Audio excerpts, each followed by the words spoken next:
的愁，这一次握紧命运，绝不低头。天黑已难受，无谓的梦等谁成就？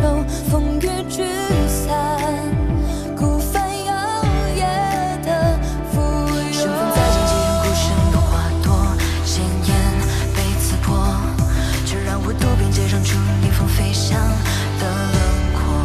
穿过心的万物生长，就算梦被忘，抚平汹涌的巨浪，冲破心的深山跌宕，有勇气抵抗，拥抱宿命的印章，为爱才有光，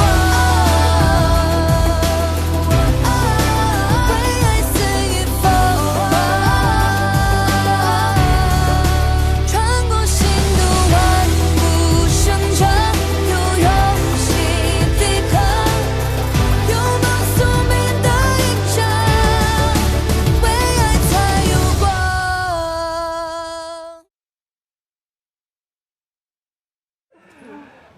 君子之修身，内正其心，外正其容。若当真招惹了口舌，也当自省是否言行失范。都是读书人，怎能无端猜测，说出这等无耻之话？哎呀，你气什么？抢辩无用，有头有脸的饱学之士是不可能去他家的。这个中道理，难道你一点都不明白吗？什么道理？诸位想啊，我们功名在身，未必没有入仕为官的一日，怎能忤逆圣心，与这群罪人混迹一处呢？是啊，口说无凭，你看他家四处发帖子找先生，呵呵，至今连一个上门的都没有呢。以各位的品行，恐怕就算想去，也够不上花府聘师的门槛。哎，师兄，哟，真是酸啊！当今京中名儒大家，论德行、论学问，谁处第一啊？那肯定得是穆承之穆老先生了，当年还在东宫讲学过，站在丽泽门前大骂百官，置官而去的那个。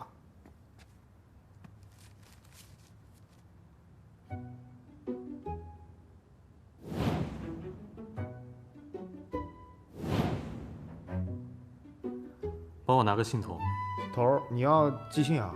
得麻烦你一趟了。先生，先生，不好了，不好了！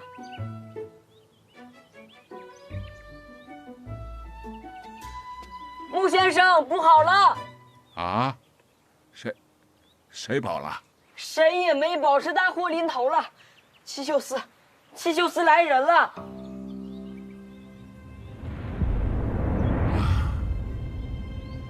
终究到了今日啊！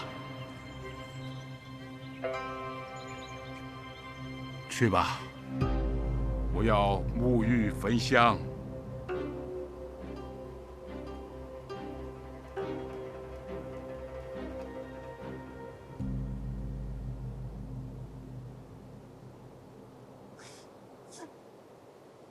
父亲，儿子还未能孝顺您啊！先生，以我师徒一场，未想到今日这般决断。先生，父亲，死则死矣，安能以浩浩之白蒙世之温祸乎？我活了这把年纪，修经史，传绝学，平生已无憾矣。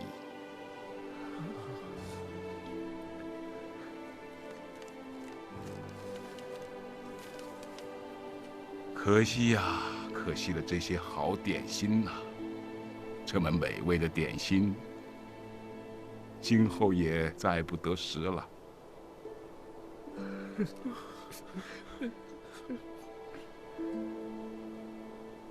史端，把心打开吧。是。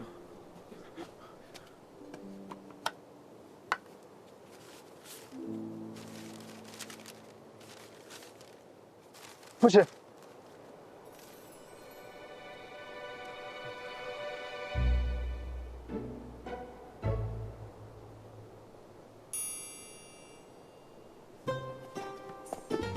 哎呀，这是砚台呀，你得放好了。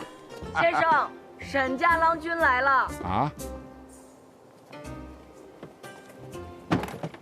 穆先生，穆兄，妻儿不必多礼。先生今日可是有什么要事？为何诸位贤兄都在？哦，今日父亲要讲经文上书来着。对。哦。学生今日来，是有一事相求。哦。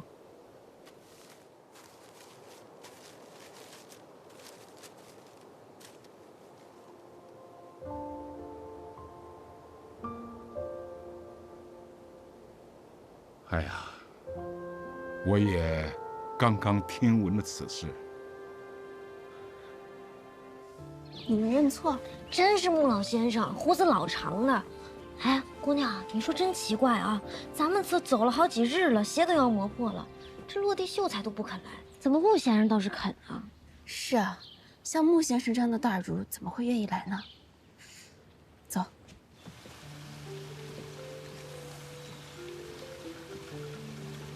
这边是主厅，寒舍简陋，穆老先生见笑了。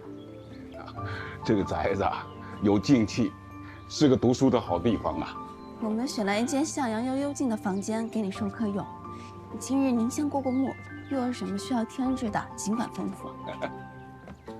哎呦，你们家的果子，成日里排着长队，哎，总也买不着啊。怎能叫您破费呢？若你爱吃，以后每日出果都给您送去。好啊，好啊，好啊。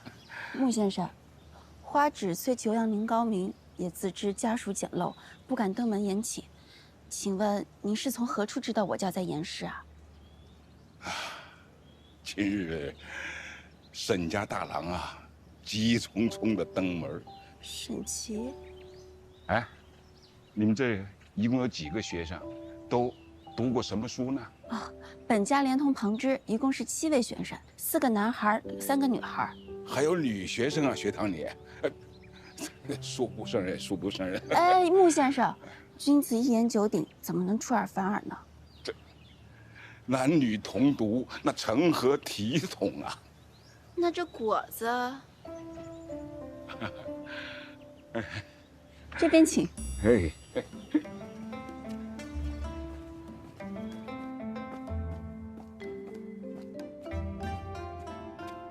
头，穆老先生已经带着大包小包进华家了。好，这样一来他就不用奔波劳累了。不是头，穆老先生平时也不出门不奔波，我就没看明白您这步棋到底是个什么精妙计谋。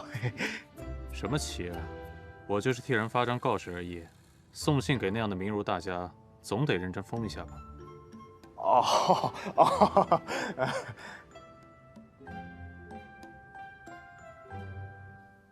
芷儿，那穆先生是沈郎君请来的，虽说没能留下沈郎君，但咱们到底该感念沈郎君的好意呀。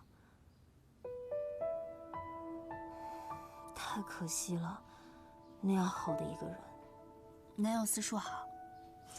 我说真的，你好歹就谢一谢人家。四婶，我越是感激他呢，我越不能再见他。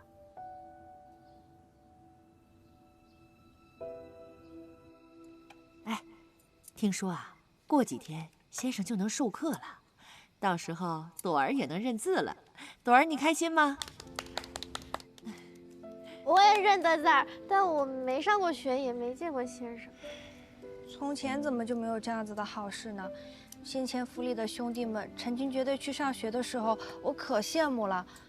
我记得灵儿还为这事儿哭过呢。我们灵丫头念书啊，全靠自己。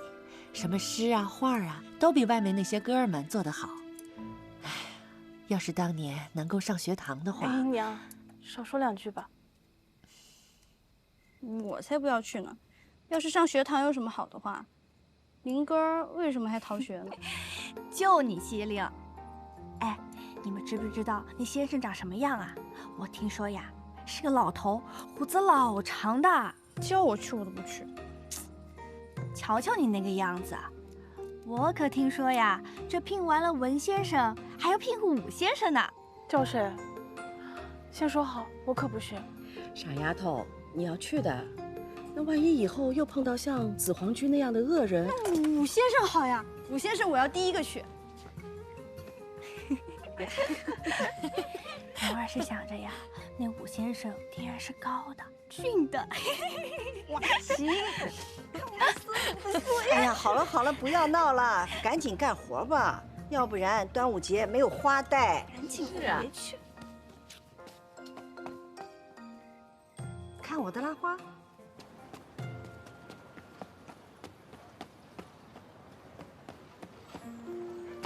哥哥，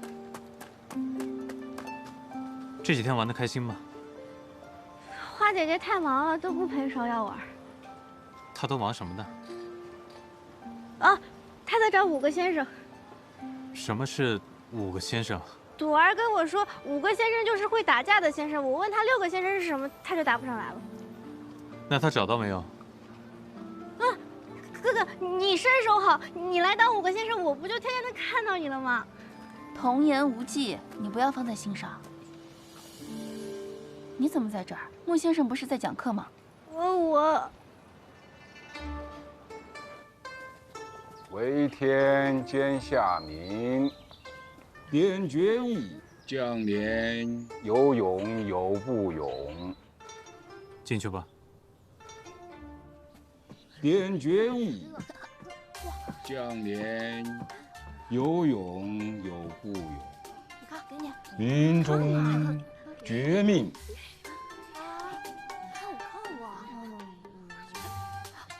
你看我这个厉害吧？呜呼！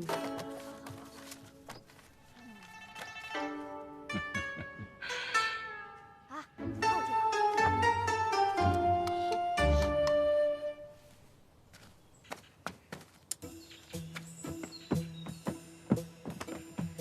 我来。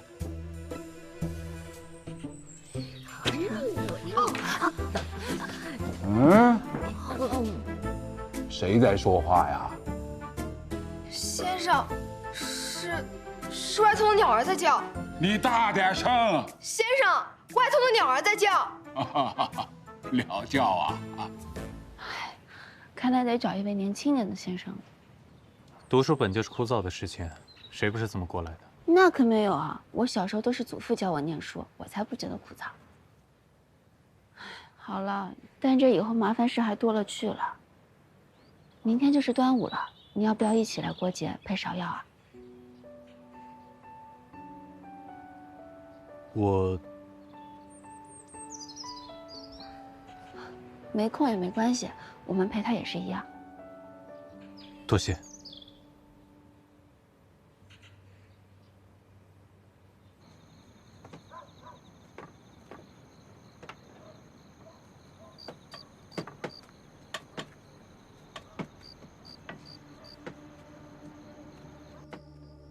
你儿子？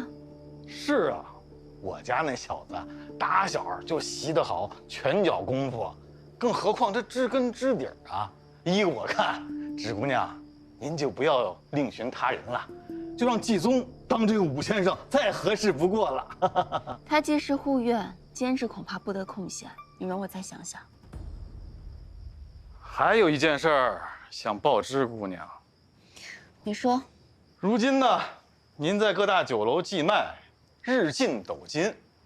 这快过节了，又是家里上下揭不开锅了。那兄弟几个日夜寻货，多有怨言。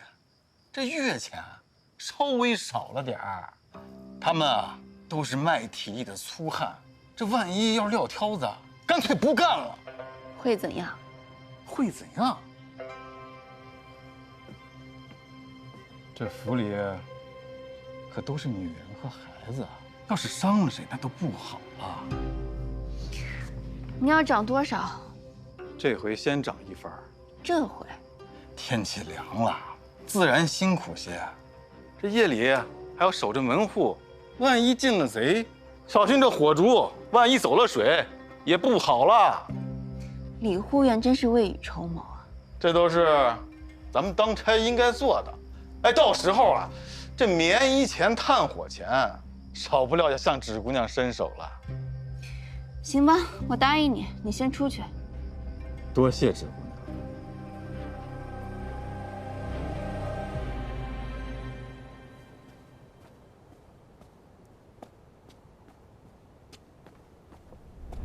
哎呦，千万小心啊，姐姐。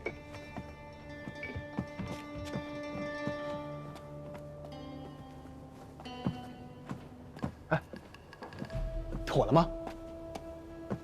成了吗？哎，这个死丫头，恐怕要另寻别人了，一点情面也不给，难怪他爹不喜欢她。给，除了咱们，他还能有什么更好的选择？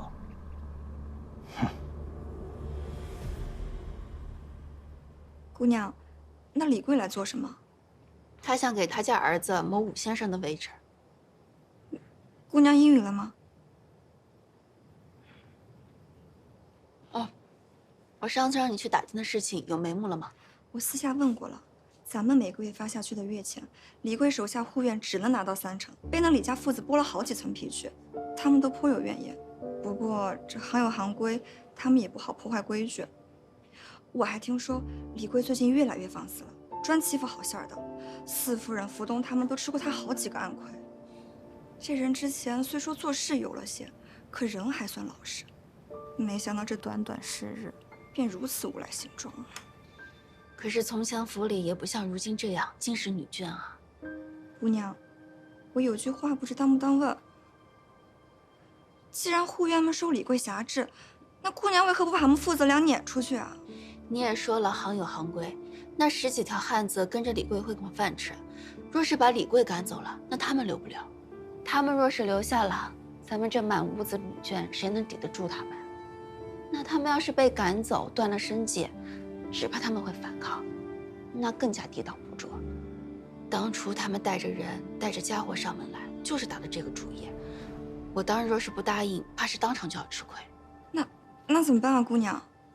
这武先生得赶紧定了，要人品好、身手佳，镇得住这些汉子。先以武先生的名义聘进来，再趁一个好时机，把李家父子抽粮还主。对对对，我去看老夫人。姑娘，这饭。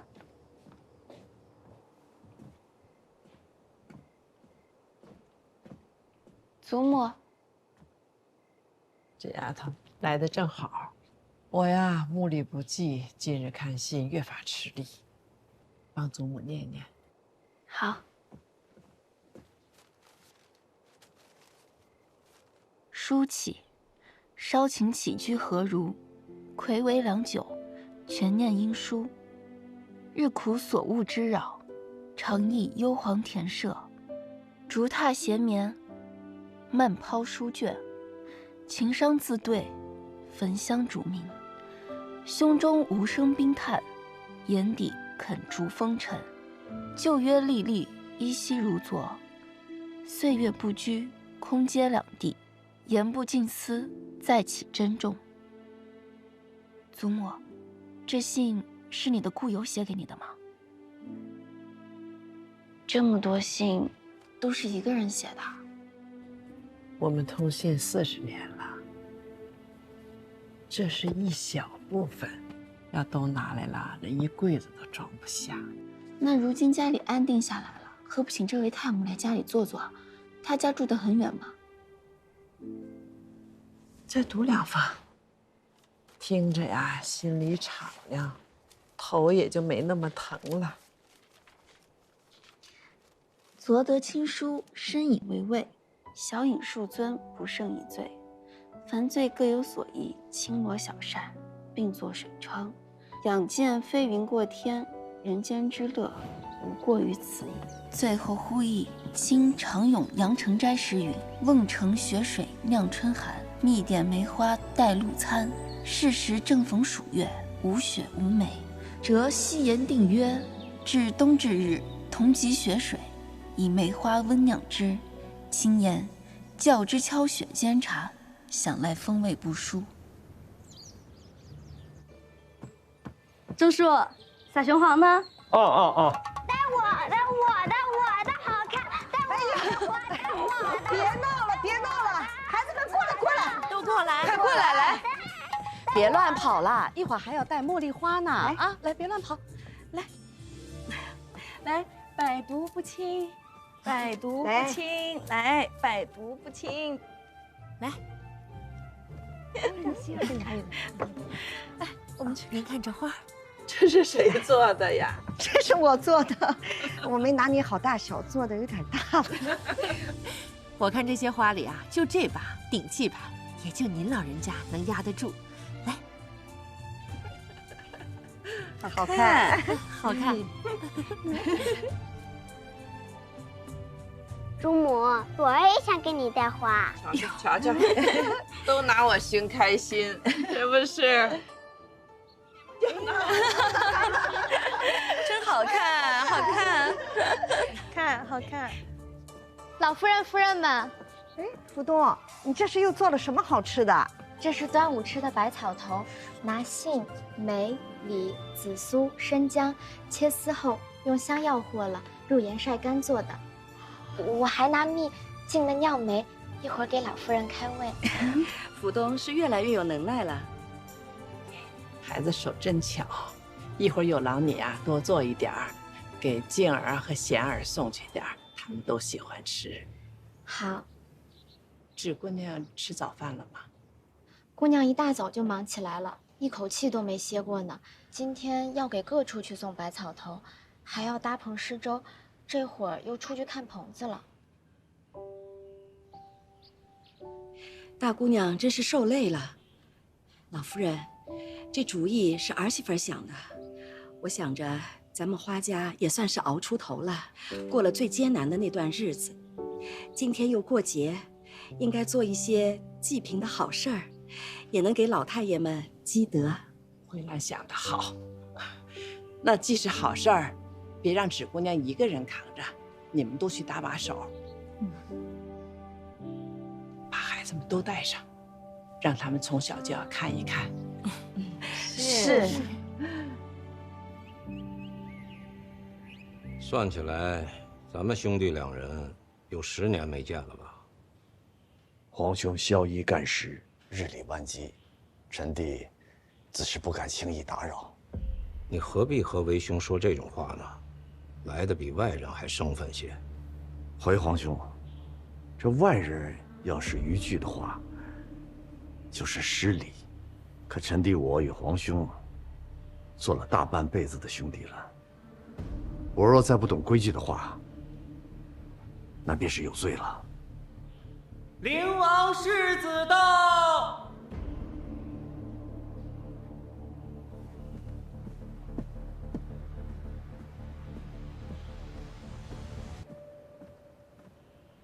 陛下甚安。好了，快坐吧。妍希，菜都凉了。哎，离我那么远干什么？过来，坐到伯父身边来。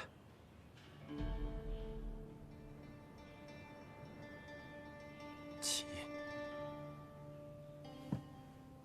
父王恕罪。今日过节，说什么罪不罪的？你是诚心在朕面前讨嫌呀？仙儿，今天是阖家团圆的节日，你就坐这儿吧，留下来陪陪我和你母亲。你个臭小子，整日见不到人，今日了，还不赶快尽点孝道，奉奉酒？嗯。方才我一路骑马过来，一身的尘土，没来得及更衣，就不惹黄伯父烦心了。坐这就好。世子倒是会寻处安身啊。独个找了个宽敞地方。兄长若是喜欢，可以一起下来，与我做个伴。不了，我怕沾到灰。兄长可真是越来越喜欢开玩笑了。妍希，你今日来的这般迟，要挨罚啊！罚你给伯父倒酒。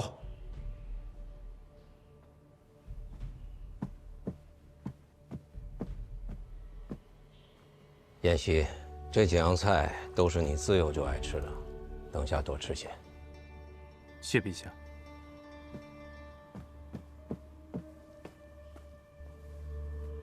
坐。皇兄倒是小气了。你瞧瞧，这几位皇子个个才高气轻，终日都能侍奉在您的身边。臣弟我，可就这么一个儿子，现在倒不能留在身边奉酒了。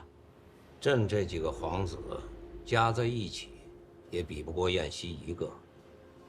若说朕有什么羡慕你的地方，那就是你生了个好儿子。朕记得太上皇好像也如此说过吧？陛下，希儿能有今日，全赖陛下耳提面训，恭亲教养。也不尽然。朕记得周王妃秀外慧中，珠怀宝玉，想必燕西自幼就裨益颇多，对吧，燕西？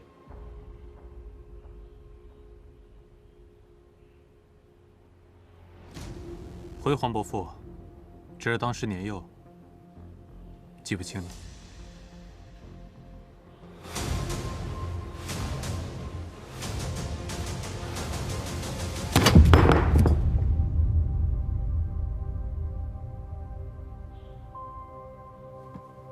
把热汤上来。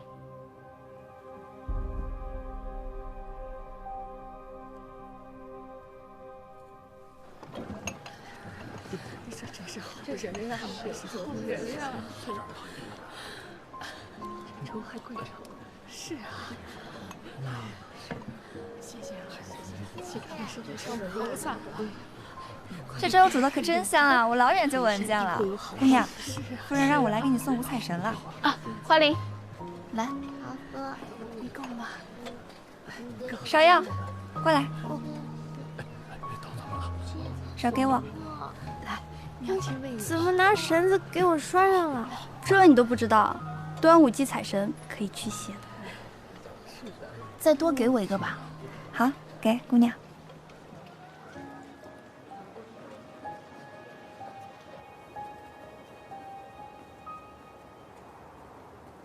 希儿呢？希儿怎么不回家？用管他，待在这皇宫里，他挺自在的。最好没有灵王府这个家，他才开心。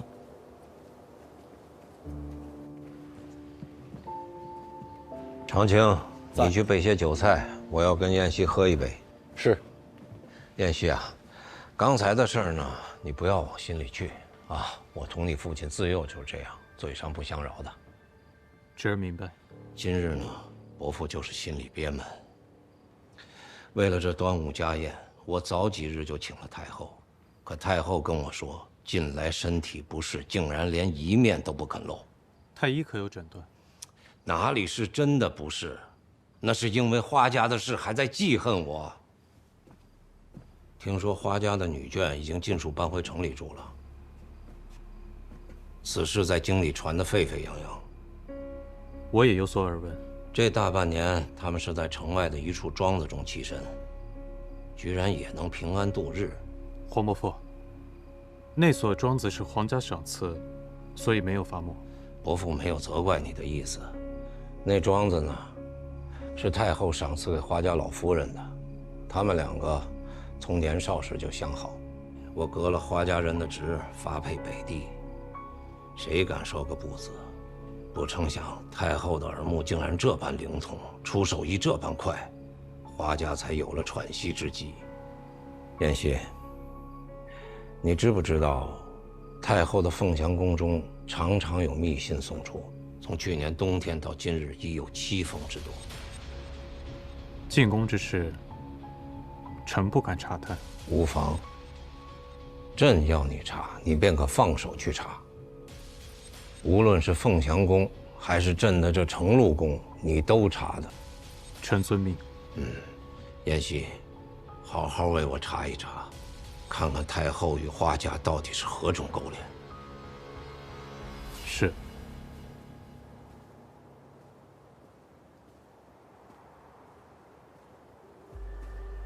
我拿太后当母亲，可我这个做儿子的，又被太后放在哪儿了呢？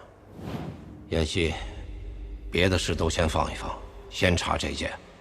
我要知道太后传信想做什么。除了你，我还能托付谁呢？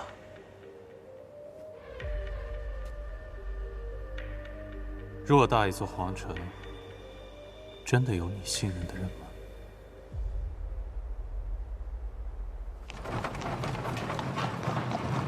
哦，这事儿太难办了。你说，从女人嘴里问点话，那不比从河里捞金子还难？之前你让查的那小书童那事儿也是，到现在没音信。那现在又要查那位娘娘，难办也得办，都叫别人去查，还不知道是个什么结果。哎，头儿，你看那不是芷姑娘吗？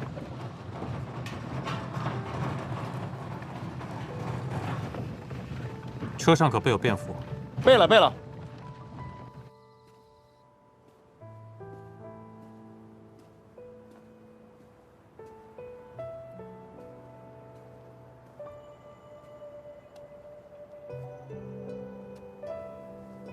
这么晚了，终于得空了。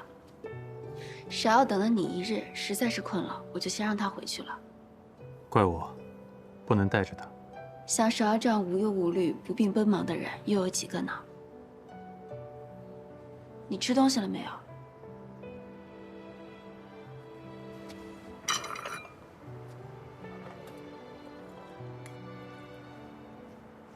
放心，同家里做的一样，很干净的。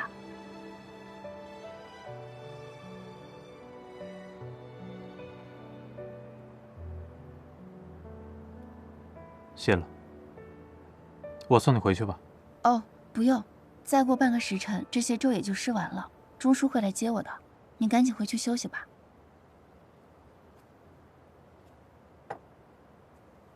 那个，等一下，过节应个景，辟邪保平安。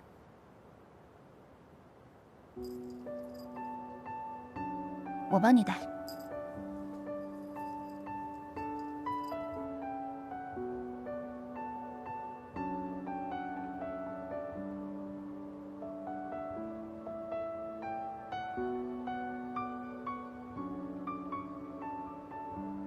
快回去吧。啊，哥哥，你身手好，你来当5个先生，我不就天天能看到你了吗？年远事繁，这些年来，我东奔西走，换过不少书童，散落四海，真不知道司使说的是哪一个。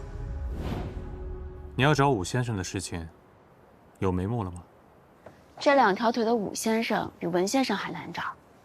上次你给我的袖剑，我试了几次，总是瞄不准。等到时候找到了武先生，还要和他好好学学。你看我如何？哪有你这么不要脸的人，非要听人家夸你？之前还说，若有什么帮得上忙的，你尽管开口。看来花大家主压根就没当真啊。那若是你有认识的武先生，能否替我推荐一二？我想应聘你家武先生。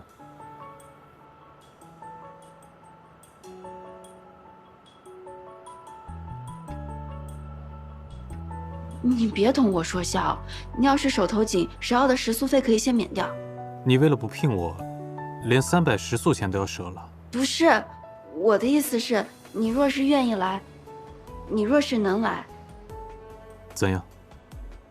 那自然是很好的。我又不是什么金尊玉贵的人，来当你家武先生还能委屈了我？我总是觉得，你生来就不是忙于奔劳的人，感觉你心中所想之事，也并非保暖之事。那去你家应聘武先生还有什么条件？你索性一块说了吧。不必，你明日便能来。好。那从今日起，全听东家差遣。怎么，要变卦？我是不是太黑心了？哪有一天都不让人休息的？你还知道啊？从府上出事到现在，你又可曾休息过一日？那恐怕我们都是一马心如命了。注定一身劳碌。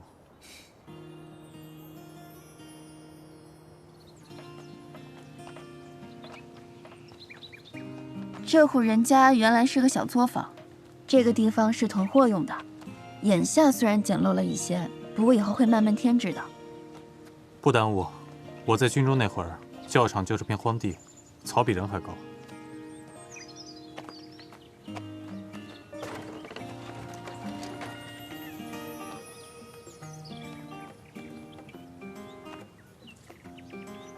这边是学堂，那里是内院。这儿虽然不大，也算是五脏俱全了，说不定住起来比城外还方便。是啊。我听说，你们家在城外的庄子是御赐的。是太后御赐的。太后？太后与你们家还有关系？应该只是早年相识吧。自我记事以来，没有听说过太后与我家有什么关系，更别说什么庇护了。哦。这家里不大，你随便看看。我去给你收拾间屋子出来，夜里你就凑合住下。不麻烦，白日里我来教孩子，晚上回去住也一样。总要有个休息的地方，你就不要推辞了。家里也不大，你可以随意走走，认一认地方。我也同他们说过了，你本就要教他们武艺，你不必觉得不便。好。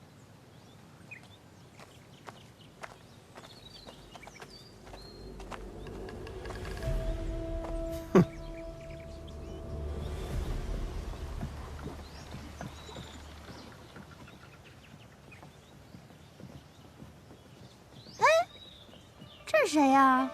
姑娘说进来人手不够，这是我从外头调来的雇工，他先前是抬果子的，可那活实在不适合女孩做，我就让他来府里帮忙了。哦，哎，你叫什么名字啊？我姓张。我问你叫什么，又没问你姓什么。你是不是傻了？这乡下的女孩哪有名字？对哈，我遇到姑娘之前也没名字，我叫鲍夏。见过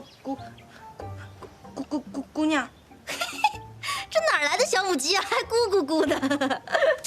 人家新来的，你可别欺负人家。哪有？走嘛，我带你去我们房间。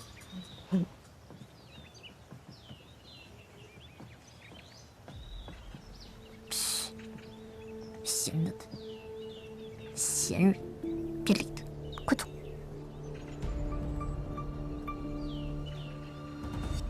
迎春，我把学堂旁边又收拾了间屋子出来，但是这件事情我实在是不在行，你帮我去看看还有什么要添置的。好，咱们又有信先生了。是，近日厨房忙不过来，我从外头调了几个丫头来府里搭把手，不安排什么要紧的事儿，就负责浆洗缝补，都是些老实本分的姑娘，虽然手笨了些，但我回头教一教就好。姑娘你放心。姑娘，你这样看我做什么？咱们迎春管事啊，做起事来是越来越有模有样。那总归大半年了，我要再不着调，姑娘你该撵我走了。那话也不是这么讲，要是鲍夏、福东来做这份差，光说性子就不合适。这以后啊，你手下的人会越来越多，你也会越来越忙。我不怕你忙，姑娘，你只管运筹帷幄，我呢就做好你的女萧何，调兵遣将。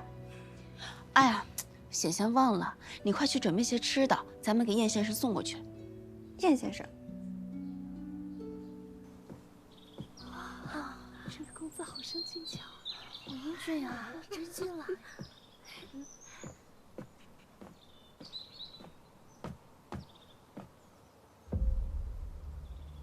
此处应当就是花老夫人的住处了。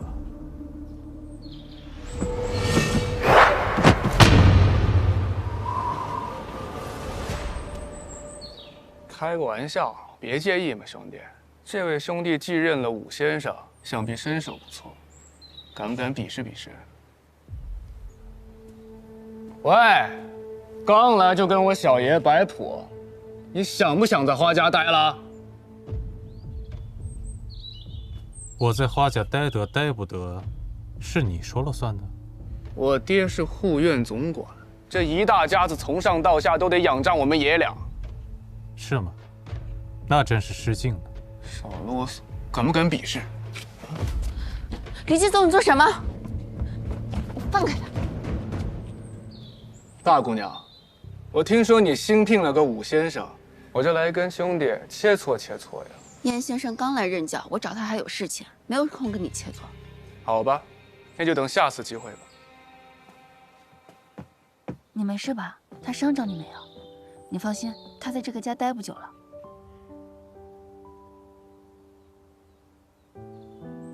怎么了？没什么，只是头一回有人这么跟我说话。他就是个无赖，他不管说什么都别放在心上。我说你，从小到大，他们总是催着我，让我去做些难事、险事。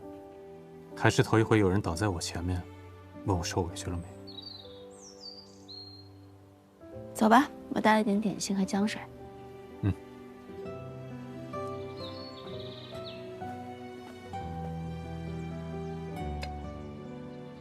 我比你还是要好一些，至少祖父是疼爱我的。如今虽然花家败落了，但你和芍药只管把这里当作是自己的家。以后再是要有人欺负你们，不要不敢说，只管同我说，我不会再让你们受委屈的。告诉你干嘛？让你去打他一顿，替我出气。这办法总会有的嘛，不能一来也能智取啊。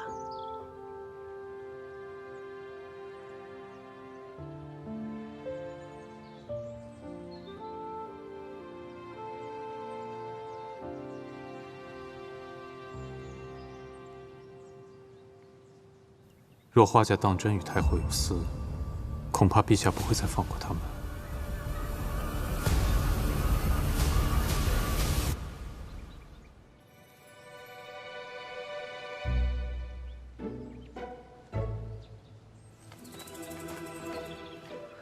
哎，头儿怎么跟你说的？这事儿查出眉目来了，香油钱和信都是送到善化寺的。这个苏嬷嬷每半个月去上一次香，她就把信给取了。花家这次跟这事儿脱不了干系。头说了，想要查清楚这件事，他得离开一段时间，亲自潜入花家。我跟你说，头这一潜就不知道潜的什么时候了。以他的身手啊，放心吧。哎，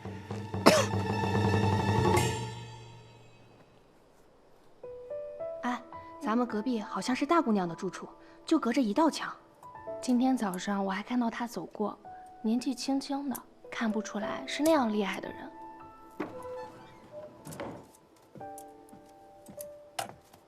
大家手上的活都做得怎么样了？做完了。做完了就去休息吧。是。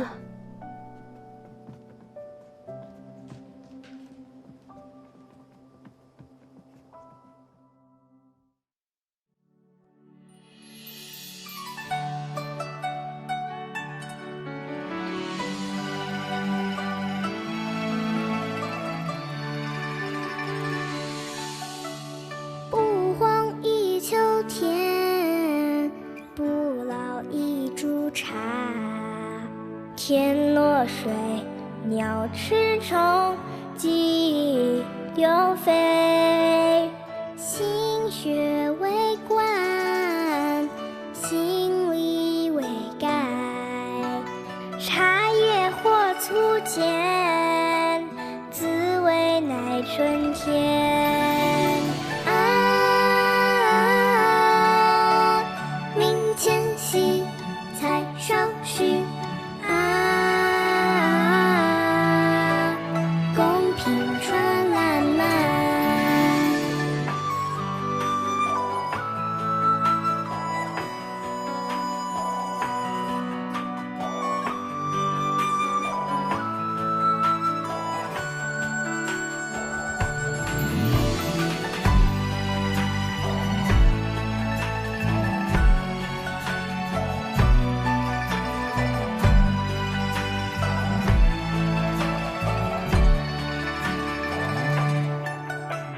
不荒一秋天，不老一株茶。